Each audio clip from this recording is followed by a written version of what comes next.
Caution, this video is not made for kids. It contains violence and discrimination against disabled people. Viewer discretion is advised. Mother.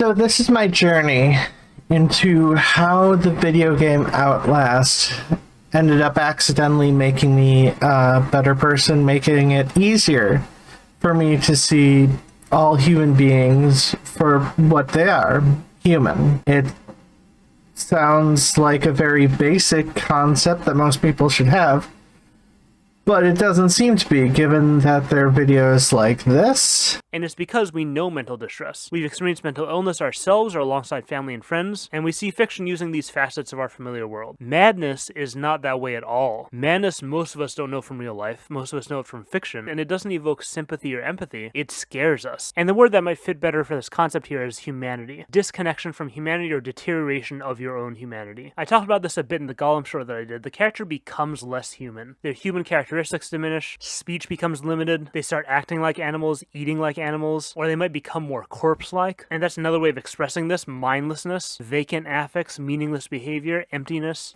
It completely ignores the fact that there are people who are significantly more different than the average person, and if you don't feel sympathy or empathy towards those people, it can further cause other problems in society. And similarly, it's not just disabled people who are viewed in some sort of monstrous light. Take this video on immigrants. Arizona is under attack. I'm Carrie Lake. As governor, I will issue a declaration of invasion. Stop illegals from entering.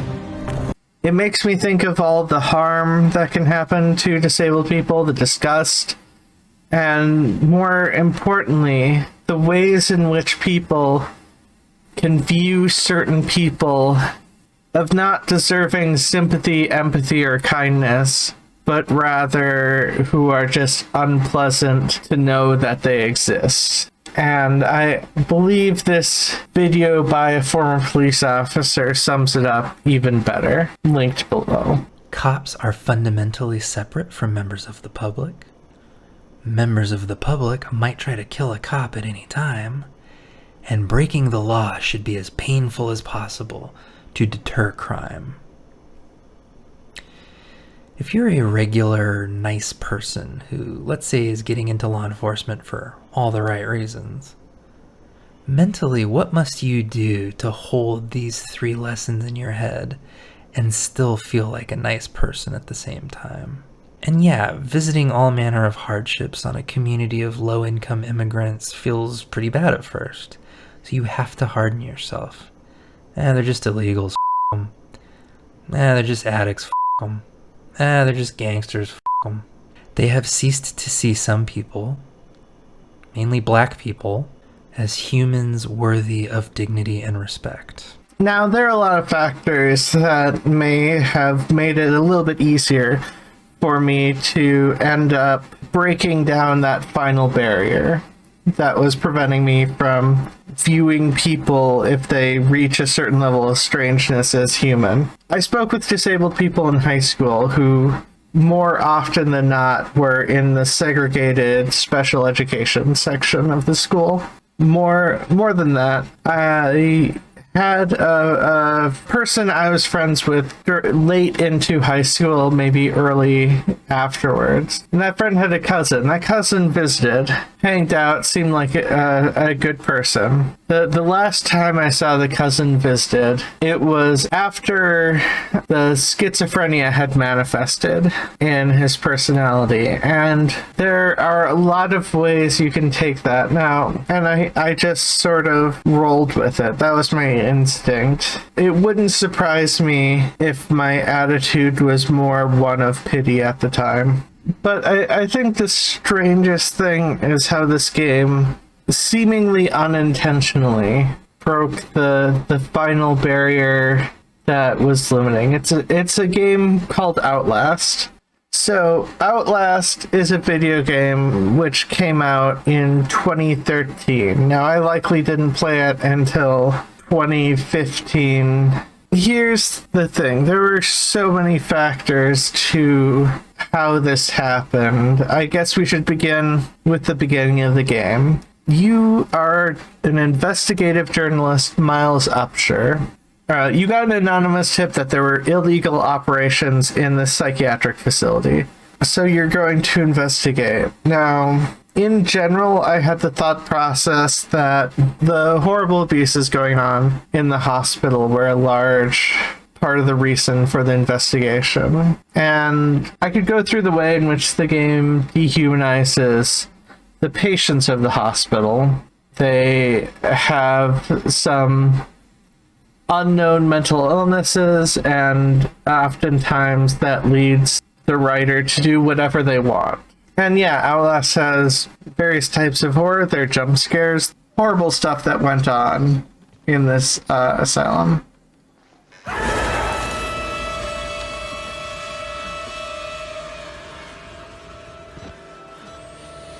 Like I said, I don't remember all of them, so I do get startled by this game. Like I said, this game is a well-done horror game. There's a weird, I don't know, psychokinetic being of some sort. So very early in the game, you are assaulted by a patient and thrown through a glass window.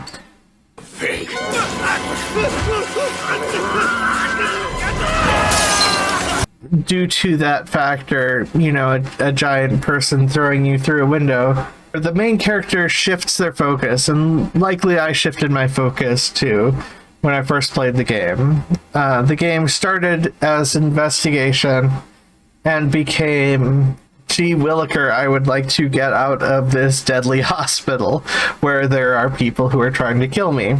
And you go through various trials and tribulations. You encounter patients, which during the first playthrough at this point, I considered to be scary. There are violent people. There are people who are scared. There are all sorts of people who are patients of this hospital.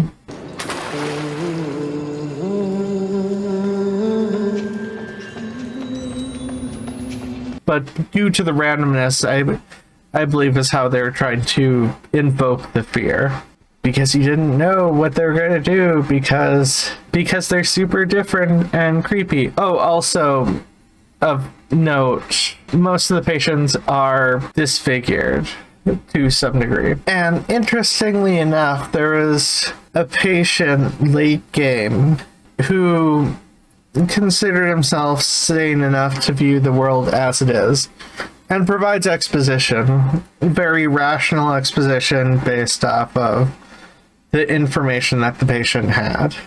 And not long after the exposition patient, for lack of a better term, there's a point in the game when you enter a room on fire. And I remembered that in this moment, for some reason, it all hit me that most of the patients are not a threat. I mean, there are like maybe 100 patients that you see and 10 who actually try to kill you. And while that might be higher than the average percentage, the fact of the matter is, realistically, in this world, most people aren't dangerous. I had forgotten that they made a bit of a speech. It was a cheesy speech, but it was a very human speech.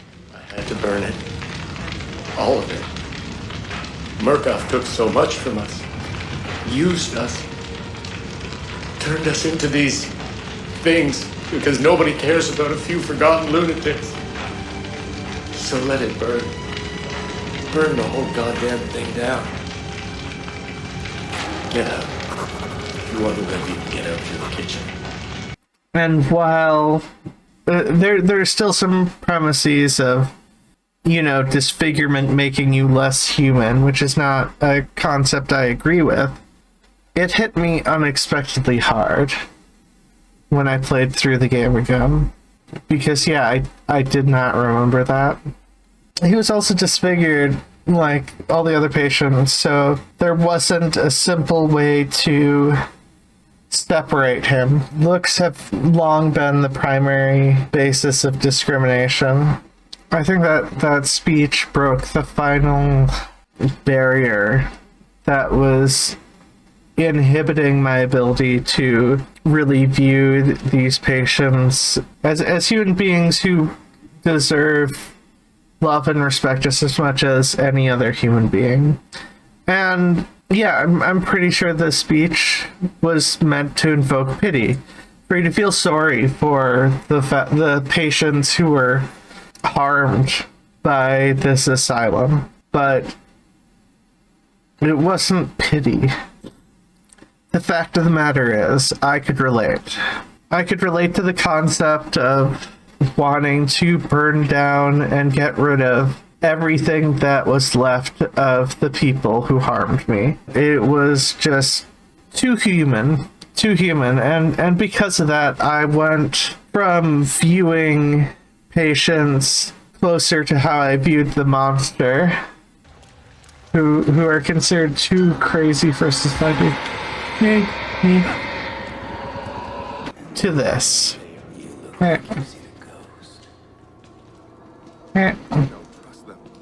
Hey, what's up? Just chillin'? Okay. Oh. Hey, no, trust me, I would be hiding there if I were you. Hey. Sorry, didn't mean to scare you. I really didn't mean to scare you there. I don't work for the facility, so, like, you don't have to worry about me. Hey, what's up? Everything good for you? Yes, I talk to TVs and computer screens sometimes. I'm that sort of weirdo. And while the main character may have considered those patients to be, you know, broken, which is another dehumanizing sort of statement, that's not what I did. And so I created my own thought process.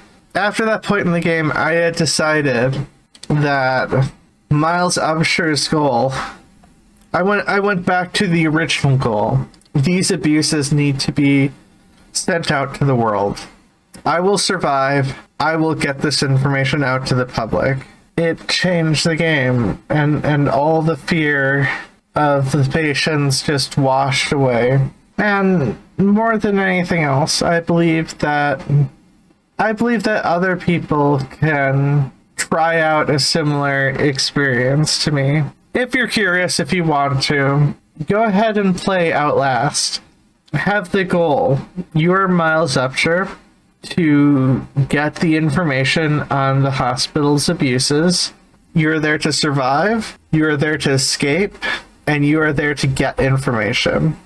And yeah, try that out, and also try pretending that the patients are human, and see how that affects the gameplay. See if it makes you sympathetic to those who aren't like you. That said, if you enjoyed this video, give it a like. You can also subscribe to my content if you're into it. More importantly, leave a comment on how the game Outlast affected you if you played it, or if you think I'm way off with my thought processes, tell me why. And regardless, have a happy Halloween, and take care of yourselves.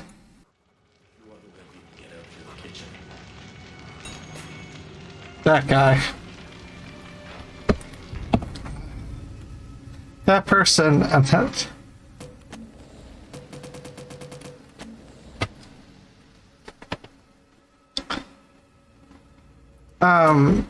Like, I think the person made an unexpected good point.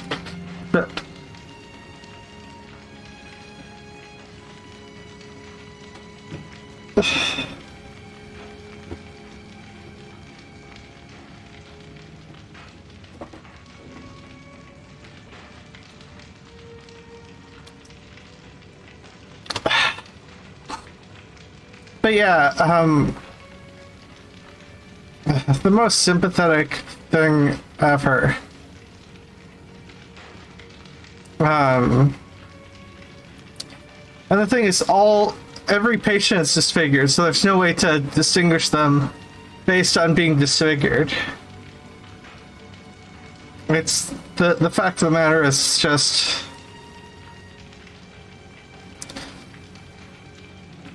people don't care. That's so true to reality. Anyways, after this person talked, everything hit me. Shit.